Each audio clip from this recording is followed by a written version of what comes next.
Hey there, y'all. Let me tell you about the wildest year of my life. Working as a nanny in this fancy-ass estate in upstate New York, where the grass was greener than a lime popsicle, but the secrets? Oh, they were darker than a moonless night. My name's Lena Carter, and I was just trying to make a living, caring for this sweet little girl, Sophie, when I stumbled into a snake pit of lies and betrayal that nearly cost me everything. It all started with a single moment, one I wasn't supposed to see, and let me tell you, it turned my world upside down. Picture this.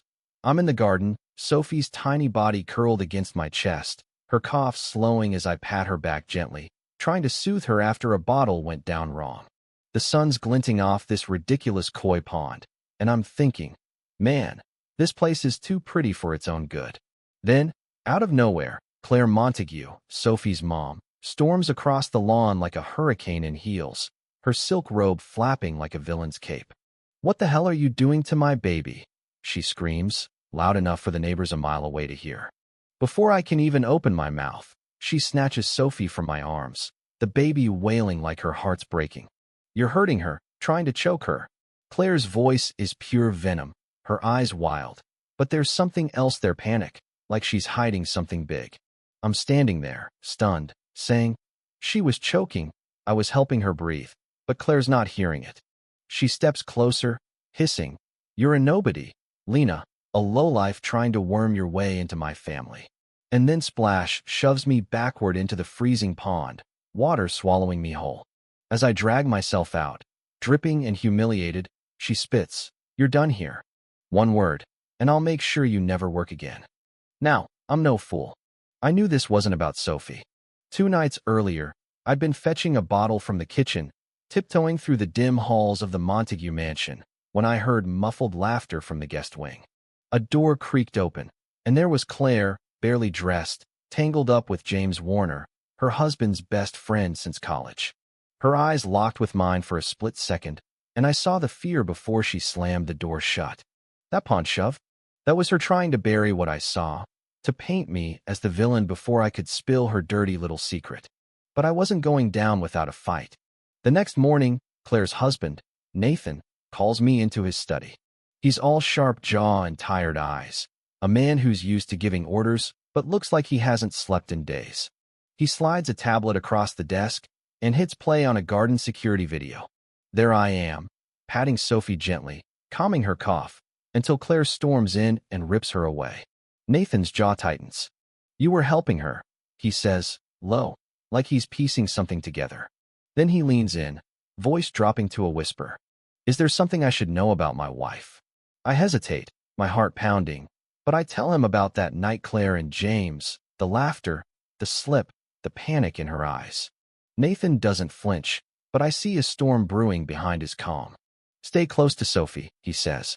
"I need you here, and I need the truth." From that moment, it was us against them. Claire and James started playing dirty real dirty.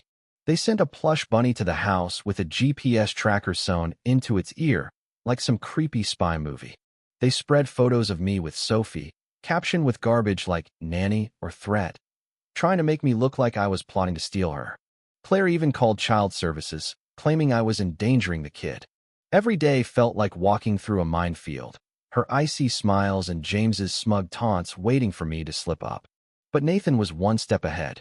He hired a guy named Victor, a former cop with a stare that could cut glass, to beef up security cameras, motion sensors, the works. And me?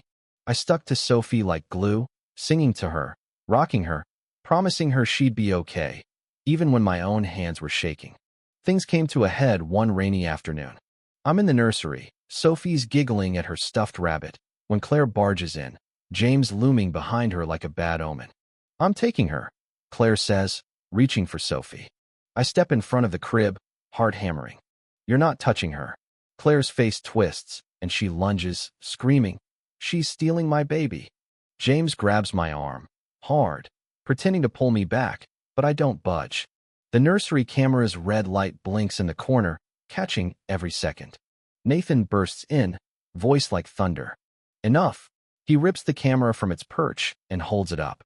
"This ends now." Claire's face goes white as he plays the footage, her grabbing, me protecting, her lies falling apart. Nathan turns to her, cold as ice. You and James pack your bags. You're done here. They slink out, defeated, but Claire's parting glare tells me this isn't over. We got a court order the next day, stripping Claire of custody until a hearing. But she didn't stop. She sent more notes, slipped through delivery guys, saying, "Sophie's mine. You can't keep her." One night, alarms blared. Claire had scaled the damn fence, her coat snagged on the spikes. Victor's thermal cams caught her, and the judge slapped her with supervised visits only. For the first time, I felt like we were winning. But as I tucked Sophie in that night, her tiny hand gripping my finger, I knew Claire's pride wouldn't let her quit. She'd come back, sneakier, meaner, and we'd have to be ready. Looking back, I think about how easy it would have been to walk away, to let Claire's lies chase me off. But Sophie's smile, her trust, it kept me fighting. This wasn't just about a job.